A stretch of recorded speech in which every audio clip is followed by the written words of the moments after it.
Estamos de volta com mais um encontro do nosso curso de Machine Learning com linguagem R. E hoje, no nono encontro, a gente vai ver o algoritmo SVM. SVM, que advém de Support Vector Machine, ou, em português, Máquina de Vetores de Suporte, é um algoritmo de Machine Learning para classificação de dados do tipo supervisionado, indicado para classificação, que é mais utilizado, tá? Só que também é aplicado para regressão.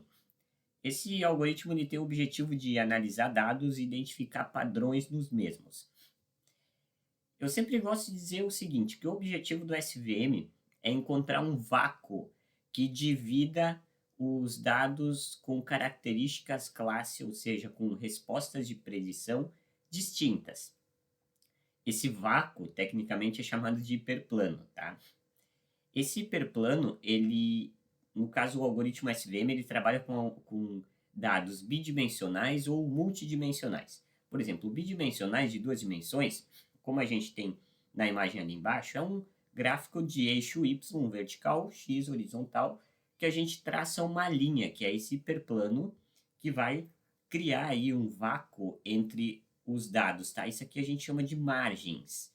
Ó, máxima margens, os vetores de suporte, que são os dados mais próximos das margens, que têm características mais próximas para começar a se misturar na lógica, que são menos distintos entre os demais, tá? Ou que começam a partir daí a distinção mais específica, mais paralela de ambos os atributos classes, de ambas as respostas de predição distintas dos dados, dos registros do nosso dataset. Então, a gente tem essas características em dados bidimensionais. A gente tem, no caso ali, ao invés de y e x, a gente tem o x2, que é vertical, e o eixo x1, que é o horizontal, que equivaleria ao, respectivamente, y e x dos gráficos de uma forma comum. Bidimensões. Agora, gráficos tridimensionais ou de mais dimensões, aí a gente não vai simplesmente ter uma linha, a gente vai ter o que eu chamo de cubo de vácuo, que é um cubo, né? É um espaço tridimensional que vai definir o vácuo entre essas, que a gente chama de features, né? As dimensões aí, para distinguir os espaços de uma classificação e de outra classificação de registros. A gente vai vendo isso com calma ao longo do nosso encontro. Esse vácuo, esse hiperplano, ele tem o objetivo de separar dados de diferentes classes da melhor forma possível, buscando esse hiperplano com uma maior margem. Quanto maior a margem, maior o vácuo entre os conjuntos de dados distintos, ou seja, maior é a distância entre esses pontos de classe que a gente chama de vetores de suporte e o hiperplano em si. A função de decisão do SVM, ele baseia-se na função discriminante que define esse hiperplano. No caso, se essa pontuação do hiperplano for positiva, ela pertence a um lado, então é a um tipo de resposta, a uma classe, a uma resposta de predição. Se ela for negativa, vai pertencer a outra.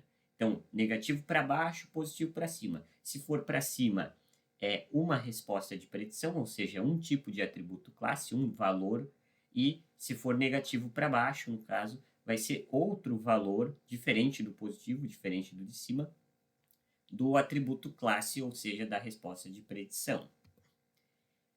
Alguns conceitos, tá? A margem máxima que a gente tem ali, que são as linhas de cima ali, são os pontos, no caso o SVM ele tenta encontrar o hiperplano que maximiza, tá? Os pontos que tentam maximizar a margem entre essas duas classes, que tentam distinguir as diferentes respostas de atributos classes do nosso dataset, da nossa base de dados. Quanto maior a margem, melhor será a generalização do modelo para novos dados que serão submetidos. O vetor de suporte, que é o support vector, que são essas linhas, os pontos mais próximos das margens desse nosso vácuo, desse nosso hiperplano, que são registros, eles são essenciais na definição da posição e orientação desse nosso hiperplano. É através desses dados que o algoritmo vai dizer assim, ó, aqui são os limites que fica mais difícil distinguir a diferença de uma predição e outra. A partir desses pontos fica fácil. Se for para cima, positivo, é uma resposta, se for para baixo, negativo é outra. Então, esses registros, limites, é onde que vai ser traçada as margens para definir esse hiperplano, esse vácuo, seja ele de linha em dados bidimensionais, como por exemplo aqui nesse nosso gráfico, que a gente só trabalha com altura e largura, ou se tiver profundidade ou outras dimensões, aí vai ser estendido esse plano, esse vácuo para outras dimensões, determinando a margem entre as classes, tecnicamente falando. Outro conceito que também é um pouco mais geral, que é a classificação linear. Em problemas linearmente separáveis, o SVM ele vai encontrar um hiperplano linear, que vai dividir a classe de maneira clara, que foi o que a gente falou. Em 2 dimensões, ele cria uma linha. Em 3 dimensões ou mais, ele vai estender essa linha para outras dimensões, como, por exemplo, num gráfico tridimensional, que tem largura, altura e também profundidade. Então, além da altura e largura, que é a linha definida do hiperplano do bidimensional, ele vai estender para a profundidade para o gráfico de dados tridimensionais. Também tem o conceito da classificação não linear, porque esse algoritmo ele é utilizado nesses 2 casos. De classificação não linear, a gente tem as funções de kernel trick.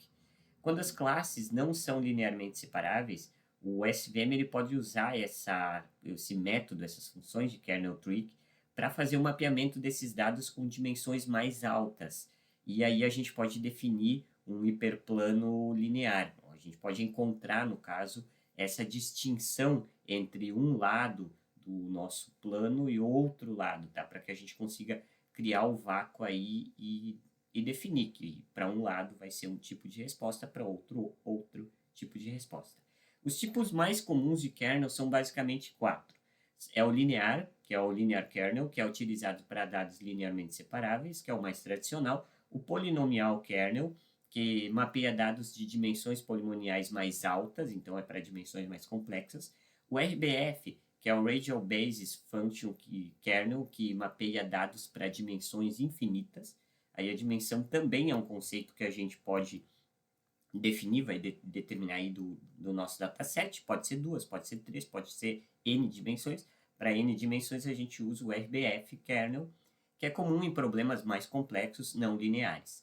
E a gente tem o Sigmoid Kernel, que é semelhante à função de ativação para redes neurais, Neural Networks. Então a gente precisa saber parametrizar bem esse algoritmo de SVM para encontrar o resultado de predição, ou para encontrar pelo menos aí o cálculo do hiperplano mais preciso possível para que as respostas de predição baseadas através desse modelo criado sejam as mais precisas, que tenham a acurácia maior, a precisão de acerto do algoritmo maior. Então a gente tem que saber qual cenário utilizar cada um desses tipos de kernel, no caso de kernel trick, para classificação de dados que não são lineares.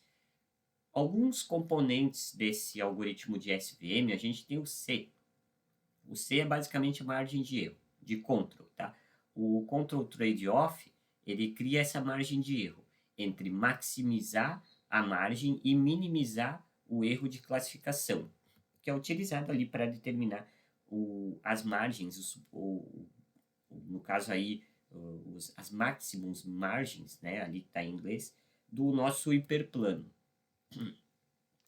O valor alto desse C, ele faz com que o modelo concentre-se mais em classificar corretamente os pontos de treinamento, ou seja, a gente tem uma menor margem do vácuo do hiperplano, enquanto um valor pequeno de C, a margem se estende, tá? A gente tem um valor maior, mesmo que algumas classificações estejam erradas. Então, o tamanho do vácuo vai ser o valor do C. Valor do C menor, a margem do vácuo vai ser maior. Valor do C maior, contrário. Então, a margem do vácuo será menor.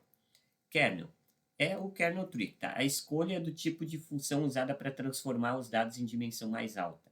A gente precisa ter atenção a essa escolha, porque ela afeta diretamente na precisão do modelo. E também tem o gamma, que controla a influência de cada ponto de treinamento. No caso, se o valor de gamas forem altos, significam que o ponto de treinamento tem um raio de influência pequeno, podendo ocorrer overfitting.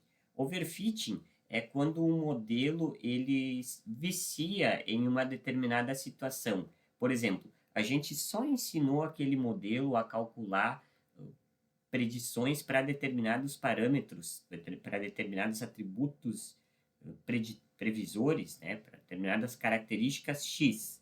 E ele só vai saber responder a X.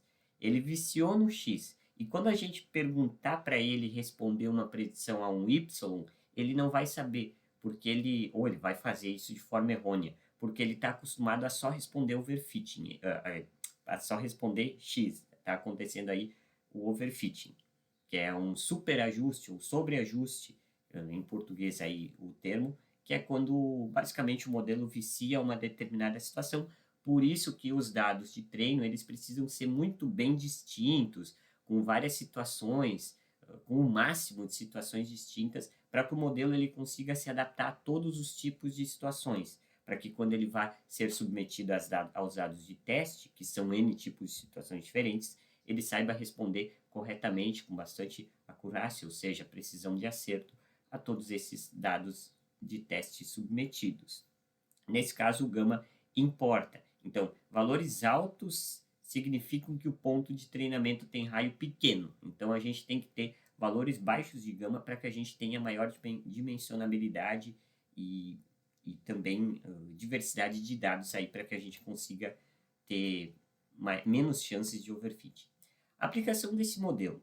O SVM ele é eficaz em problemas com um número elevado de dimensões. As dimensões a gente chama de features. Então, duas features, bidimensional, duas dimensões. O vácuo, no caso, o hiperplano, ele vai ser somente uma linha, porque são só duas dimensões.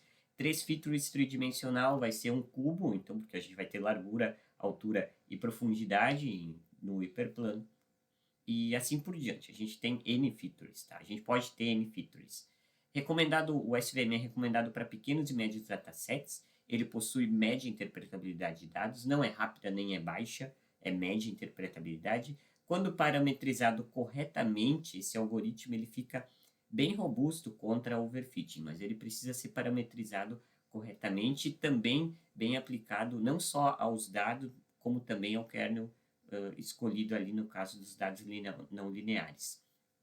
Estávamos falando da linearidade dos dados. Esse algoritmo ele é aplicado à separação de classes, ou seja, atributos classes lineares, no caso de kernel linear, e também para não lineares, kernel não lineares, que apresentam inclusive muitas features, aí no caso da distinção dos dados.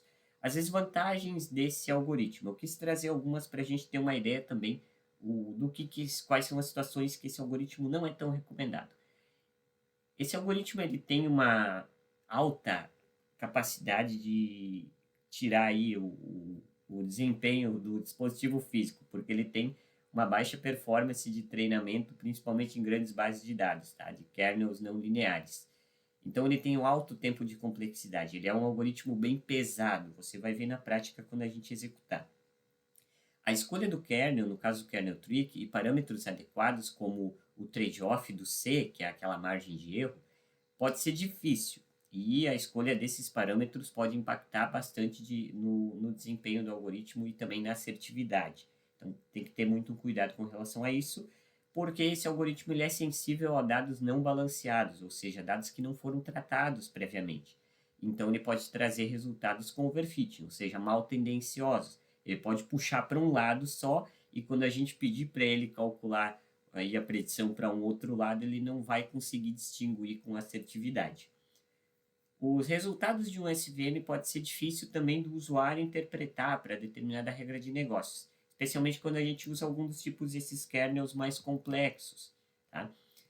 O SVM ele é muito utilizado em algoritmos, aliás, em cenários reais, com algoritmos bem complexos, como classificações de imagens, análise de sentimentos, quando voltado também a texto, reconhecimentos de padrões, muito utilizado na bioinformática para classificação, por exemplo, de proteínas, genes, e também detecções de fraudes de uma maneira geral, como instituições bancárias, análise de crédito, enfim. A gente vai fazer a implementação, aqui a gente vai fazer a implementação do nosso algoritmo, vamos voltar lá no código, que é pouca coisa, tá? Eu acabei trazendo aqui o RStudio. Eu vou reiniciar aqui o nosso workspace. Aqui. Vou pegar aqui o nosso anotações, o nosso TXT. Vamos colocar aqui o SVM, para a gente ter uma ideia de quanto vai ser a acurácia dele, aproximadamente tantos por cento.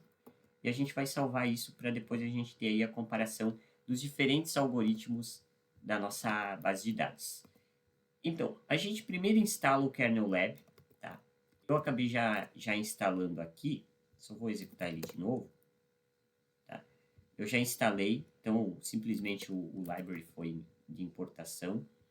E a gente vai criar um modelo chamado modelo 5, que a gente vai setar aí o seed de 100 e vamos executar. E pode ser que demore um pouquinho esse processo, porque o algoritmo é pesado. A gente vai criar um modelo 5 para trazer aí um modelo da nossa base de treino dos dados para definir o outcome, onde que a gente vai utilizar o SVM Red ao Sigma, que é o SVM aí utilizando R para determinar aí a predição dos nossos dados. E pronto, nosso modelo 5 foi implementado. Eu acabei executando ele 2 vezes aqui, mas eu redimensionei as janelas. Foi implementado aí, a gente tem o modelo 5. Se a gente clicar em cima, a gente tem ali identificações, características desse nosso modelo através do SVM. A gente pode dar uma olhada nos resultados e no melhor valor. Vou fazer dessa forma aqui para ficar um pouco melhor visível para a gente. Vamos fazer assim. Vou executar os valores. A gente tem esses aqui, tá? Vamos dar uma olhadinha, então, no melhor valor. Ele talvez não traga o accuracy, tá? Ele vai trazer o sigma. Mas tá identificando no 1. Aonde que a gente tem aqui, nesse meu caso, como eu executei talvez 2 vezes, ele tenha calculado de uma forma diferente, mas a gente tem aí um aproximado de 76,06, ou se fosse arredondar, 0,7%. Então, 76,06 de acurácia, no caso, 76,06 de precisão de acerto. Então, ele está entre os melhores. Ele está o SVM entre o Naive Bayes e o SVM é a precisão de acerto dos algoritmos que a gente tem até então. E no próximo encontro, a gente vai dar uma olhada em todos esses, de uma forma geral, em todos esses modelos, em todos esses algoritmos de Machine Learning, e a gente vai fazer a comparação entre todos, vamos criar um modelo e submeter dados de teste a esse modelo. Mais informações e esse código você encontra lá no meu site, ubsocial.github.io, inclusive essa base de dados, o diabetes.csv, que é o arquivo CSV de Excel, você encontra no GitHub desse nosso curso. Ambos os links, se você está me assistindo pelo YouTube, estarão na descrição desse vídeo.